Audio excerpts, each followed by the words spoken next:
Boa tarde, gente. Nosso grupo é composto por Amanda Sandes, Alana Marques, Zamira Reis, eu, Rebeca Almeida e Tamires Amorim.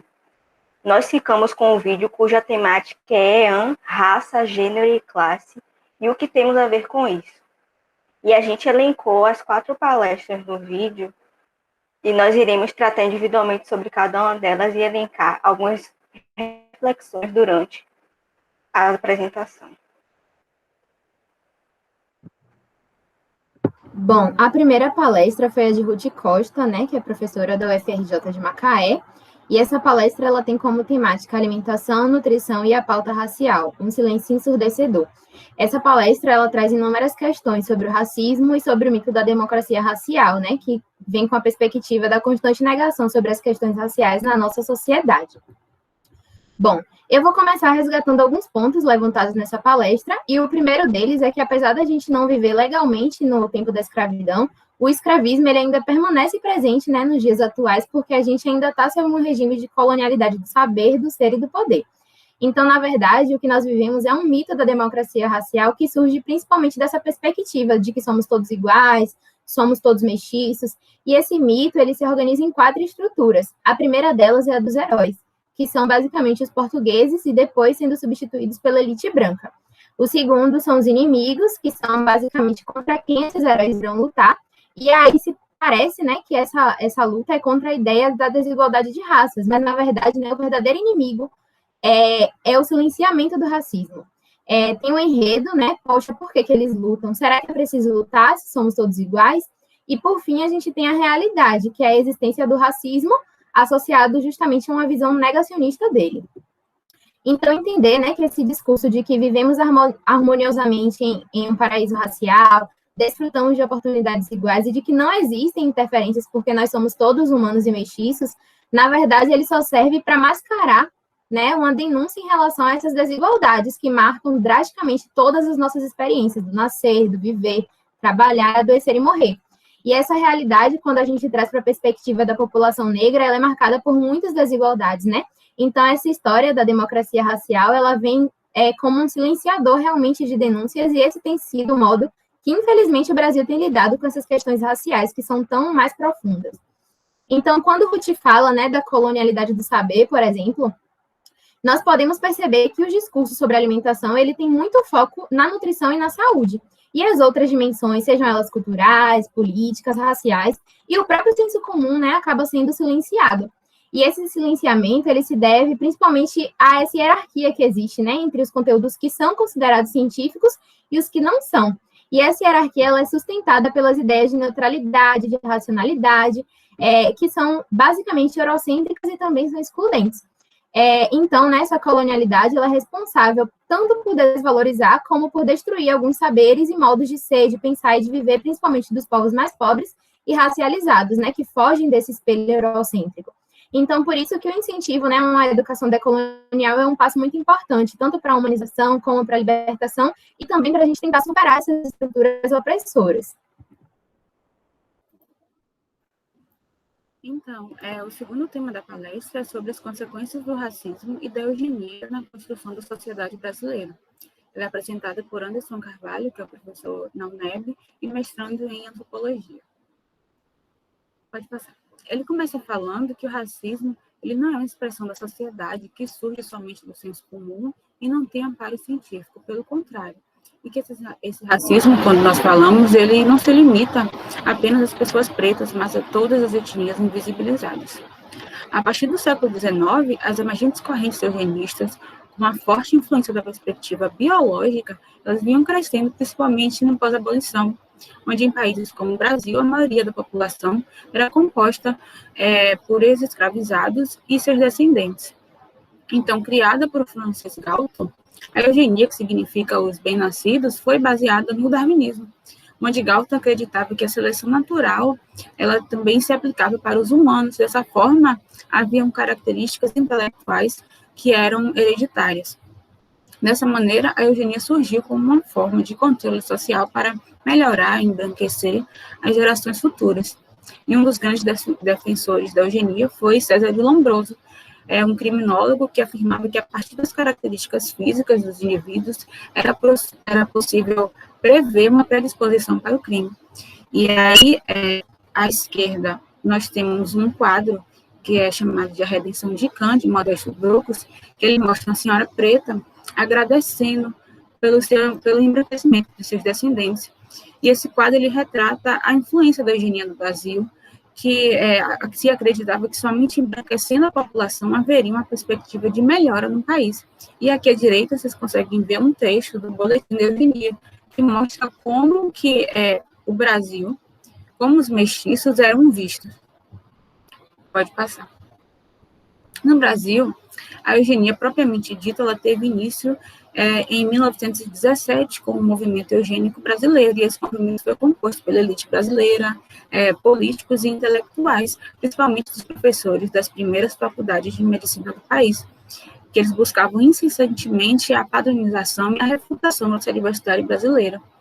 E aí, aqui à direita, na primeira imagem, nós temos um outro trecho do Boletim da Eugenia, em que eles falavam que somente embranquecendo a população esse país seria melhor, e essa forma de embranquecer seria trazendo estrangeiros de ascendência europeia. E aí, mesmo após o fim desse boletim, que terminou em 1933, em 1945 ainda havia um decreto desse jeito, que permitia que todo estrangeiro adentrasse ao Brasil desde que tivesse a sua ascendência europeia. E aí, aqui, à esquerda, nós temos uma foto, né? São duas fotos das produções de duas figuras públicas bastante adoradas pela população baiana e que tiveram contribuições eugenísticas. Primeiro, a Nina Rodrigues, um médico legista que incentivou a prática eugenista negativa, que era considerada assim, a qual acreditava que o mestiço e o negro eles eram delinquentes, além de considerar que culturas e etnias africanas eram selvagens e intelectualmente subdesenvolvidas. E ao lado dessa figura tem a segunda, que fala sobre Elcimar Coutinho, que é um famoso médico formado aqui na UFBA, que espalhou cartazes racistas por toda a cidade, utilizando o termo defeito de fabricação como justificativa para esterilizar mulheres negras e pobres sem o seu consentimento, por acreditar que isso iria diminuir as desigualdades sociais e a violência. Pode passar. E essas situações, elas permanecem hoje em dia, quando você observa que uma juíza cita a raça como um fator para a predisposição criminosa, ou então a maioria, né, a maioria das pessoas negras e indígenas, as minorias, elas são mais afetadas pela pandemia, e a notícia mais recente, que é de uma pessoa de grande notoriedade se sentir confortável em defender testes de produtos e de vacinas em presidiários, mesmo sabendo que a população carcerária é, em sua maioria, formada por pessoas pretas e marginalizadas. E aí fica aquele questionamento de por que uma vida vale mais do que a outra, por que uma é mais importante do que a outra. E ao me deparar com essa notícia, eu me lembrei de uma frase de Domênico Lossurdo, que fala que é estranha certa ecologia que se preocupa com todos os seres vivos, menos os seres humanos, no caso, os pobres e de terceiro mundo. Aí, a partir daqui, já começamos a falar sobre o campo da nutrição e da eugenia no século XX, sobre a perspectiva eugênica, né, na fome e na pobreza no Brasil, já que por muitos anos a antropometria física ela foi utilizada para justificar as desigualdades sociais e afirmar que são problemas originalmente sociais, quando na verdade eles são raciais, e no início da desigualdade se originou do imperialismo, da colonização e de correntes eugenísticas. E aí ele cita sobre mal da fome, não de raça. Por que da fome, não da raça? E assim também ele fala da prescritividade alimentar pelos nutricionistas, que acabam exprimindo uma superioridade ao ditar o que é certo ou errado de se comer, o que é considerado saudável ou não, e como essa alimentação influencia tanto nos padrões de corpos, quanto na determinação de quem será bem-sucedido ou não. Da mesma maneira, ele cita a invisibilidade alimentar e cita a farinha de mandioca e o dendê, que são alimentos culturais, e a farinha de mandioca, especificamente, a base da alimentação da maioria dos brasileiros, mas que, por diversos motivos, acaba sendo demonizada ou simplesmente esquecida, e que essa invisibilização alimentar, a preferência por determinados alimentos em detrimento de outros, é uma construção social que gera um desrespeito e apagamento dessas tradições sociais e ambientais que são transmitidas por esses grupos mais populares. E aí ele afirma, né, o Anderson, que o sistema alimentar atual é um sistema monopolizador, colonizador, racista e também sexista, porque ele invisibiliza as mulheres que também fazem parte dessas práticas. E aí vem o questionamento de por que a tia Anastácia, que cozinha, não recebe o crédito por esses produtos, e sim a dona Benta, que é branca. E aí, por fim, pode passar. Ele cita que as estratégias para a diversidade alimentar, elas precisam passar por discussões, como a reforma agrária e as estratégias econômicas que tenham retorno em rotas alimentares, tanto na perspectiva urbana quanto na perspectiva rural. E também fala que essas estratégias pedagógicas, elas precisam incentivar escolhas alimentares mais antirracistas e de valorização daquela cultura e diversidade local. Pode passar.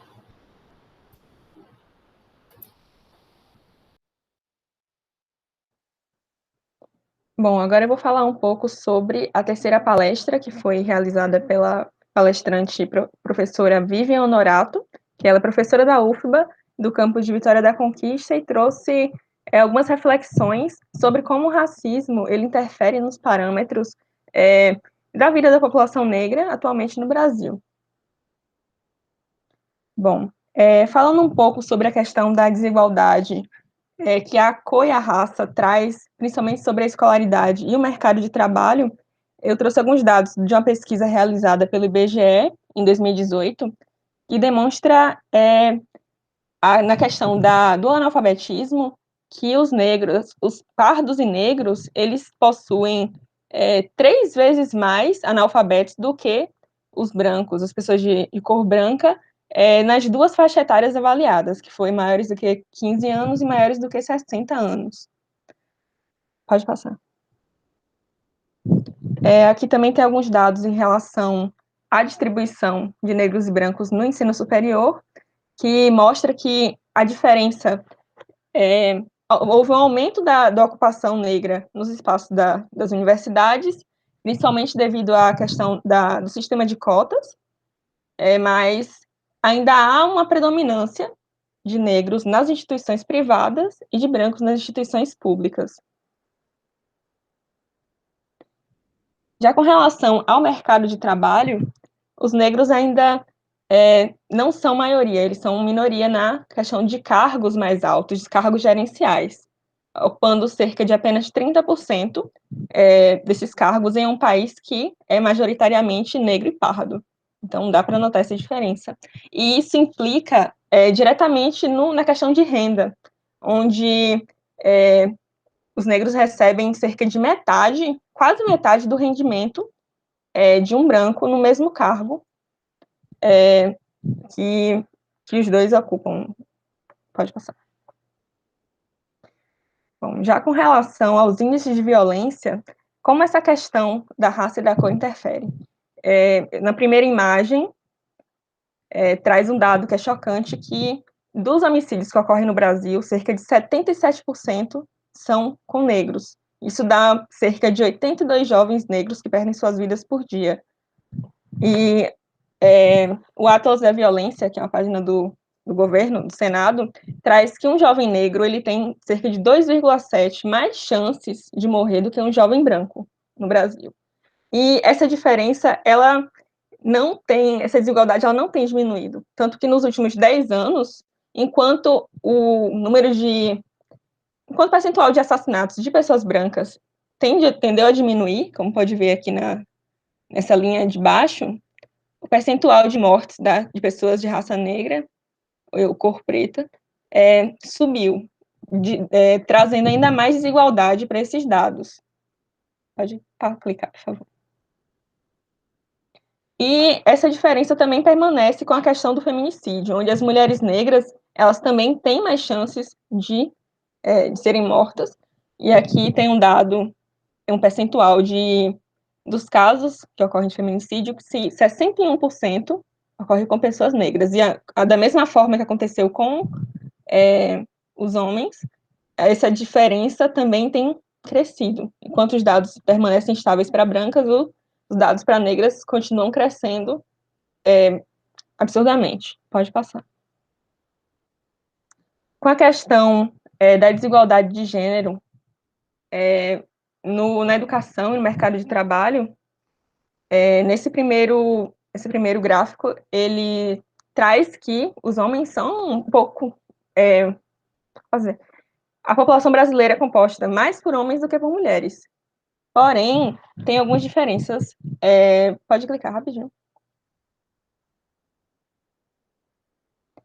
Na educação, mesmo os homens tendo um percentual maior, as mulheres ainda são as que mais concluem cursos de ensino superior e também acumulam mais anos de estudo.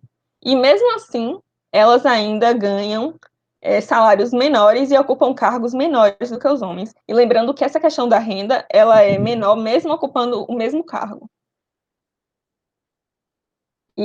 Porém, quando o assunto é sobrecarga em cuidados com outras pessoas e afazeres domésticos, esse valor é muito maior para as mulheres. Elas ocupam quase o dobro de horas por dia do que os homens. E a diferença do rendimento também, aqui demonstrando o dado que eu falei anteriormente. Pode passar. E aqui sobre a questão da ocupação de cargos por mulheres nos cargos públicos, que elas ocupavam, em 2017, apenas 10,5% dos cargos. E a importância delas ocuparem mais esse espaço até para conseguir mudar esse sistema de desigualdade de gênero. E os cargos gerenciais também são ocupados majoritariamente por homens. Com relação aos índices de violência por gênero, é possível observar que os homens eles são maiorias nos casos de homicídio, porém as mulheres elas são mais propensas ao feminicídio, né, que é o crime que pode ocorrer mais, desculpa, dentro de casa e cometido por pessoas próximas, que deveriam ser de confiança. Aqui o número de casos de violência contra as mulheres, em 2018, morreram 4.519 mulheres. Rapidinho. Pode passar. E uma notícia do El País aqui em cima, que eles mostram que esses casos de feminicídio, eles aumentaram ainda mais na pandemia, principalmente devido à questão da quarentena e do maior tempo que essas vítimas são obrigadas a passar com seus agressores, né? E aqui uma foto de uma campanha do Agosto Lilás, que é o mês de conscientização do fim contra da violência contra a mulher, que é uma campanha nacional. Pode passar. Bom, aqui são alguns dados da saúde, com relação à saúde da população negra, que, segundo uma pesquisa da Vigitel, em 2018, o consumo de frutas e hortaliças é menor na população negra, e isso seria devido a questões de renda e também acesso a esses alimentos. Porém, o consumo de bebidas alcoólicas e de indicadores de saúde, como é que posso dizer, de um pior indicador de saúde é maior nos negros. E o número de exames realizados de mamografia e Papa Nicolau nas mulheres foi bem menor nas mulheres negras. E toda essa questão da dificuldade do acesso e do acolhimento, ele acaba trazendo à tona uma dificuldade em realizar diagnóstico de doenças, como, por exemplo, câncer, hanseníase e tuberculose. E para tentar...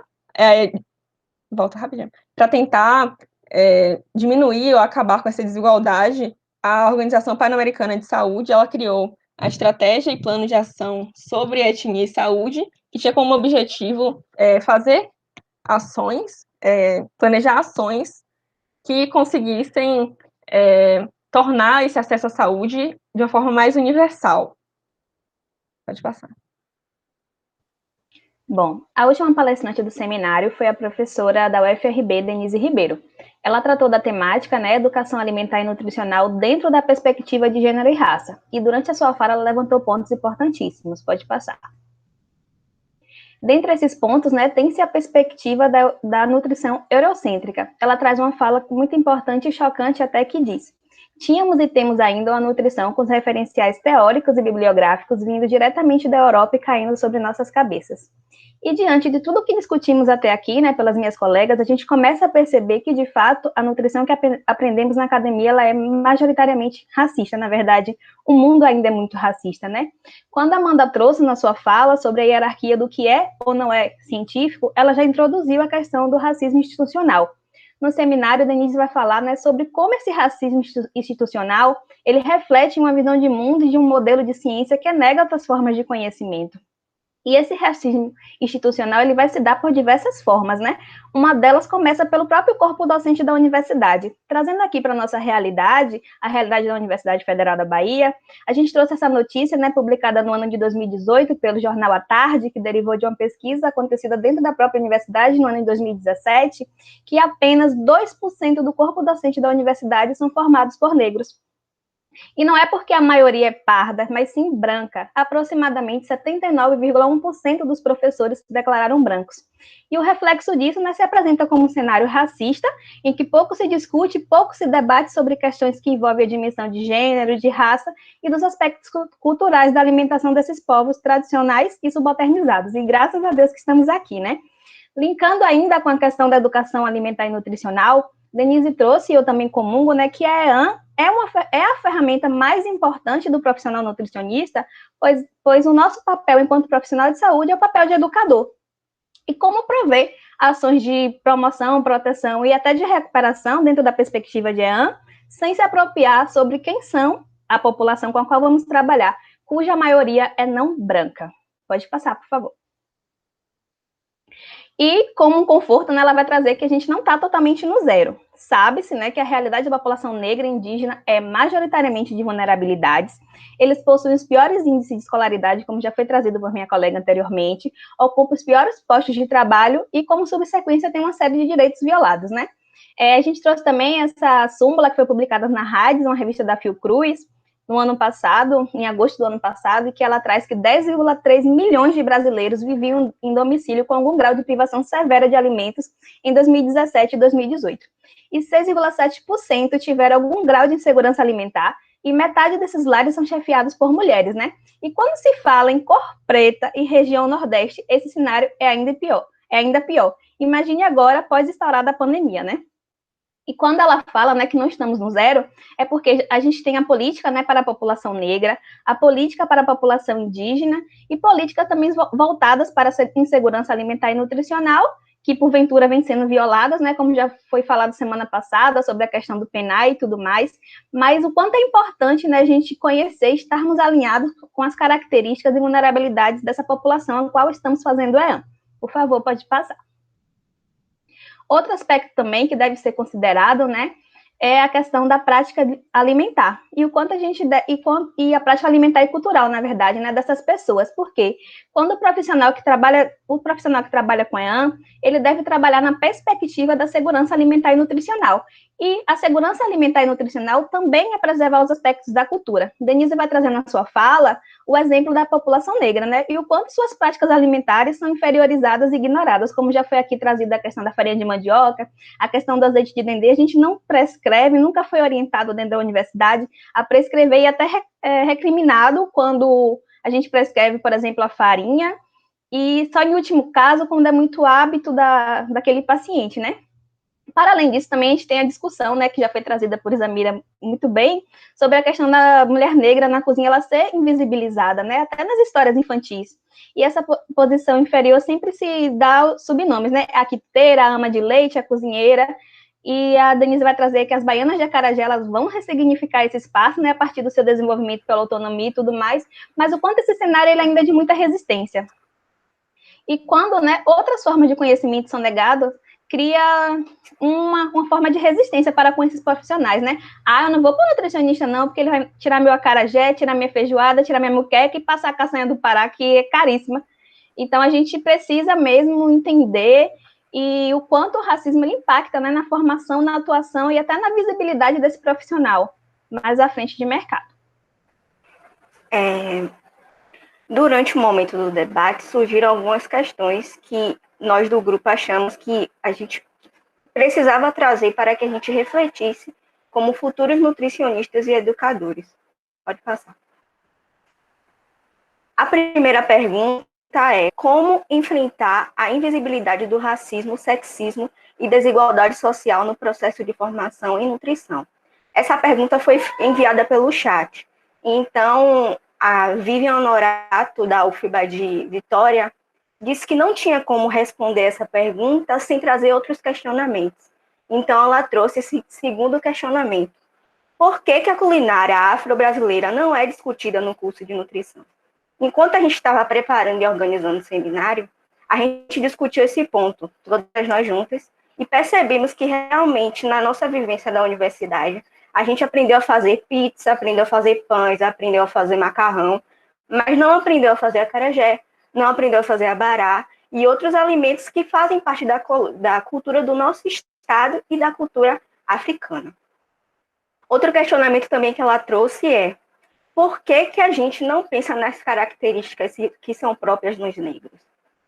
Não sei se vocês têm conhecimento, mas algumas religiões africanas possuem um costume chamado de kizila, que são regras que precisam ser seguidas e muitas delas são restrições alimentares. Um exemplo: quem é filho de Santo de Ogum, ele não pode comer alguns determinados alimentos, como o feijão preto, o inhame e a manga. Se a gente não tiver conhecimento dessas restrições, como é que a gente vai passar um plano alimentar adequado para esse paciente, que ele possa consumir todos os alimentos? E o terceiro questionamento que ela traz é: será que a nossa antropometria está voltada para essa população com esse corpo e com esse perfil? Só para trazer a lembrança a vocês, os parâmetros que geralmente a gente usa na antropometria, elas são derivadas de algumas pesquisas de países com a população negra pequena. Então, será que isso interfere na nossa avaliação? E, por último, ela pergunta como o belo tem sido trabalhado na universidade. E ela traz o outro questionamento: o negro também é belo, e esse perfil também deve ser trabalhado como perfil que deveria ser o desejado na universidade. Então, é isso. Pode passar, Amanda. E a gente termina com a frase que Vivian também trouxe de Paulo Freire, que diz: qualquer discriminação é imoral e lutar contra ela é dever, por mais que se reconheça a força dos condicionantes a enfrentar. E essas são as nossas referências.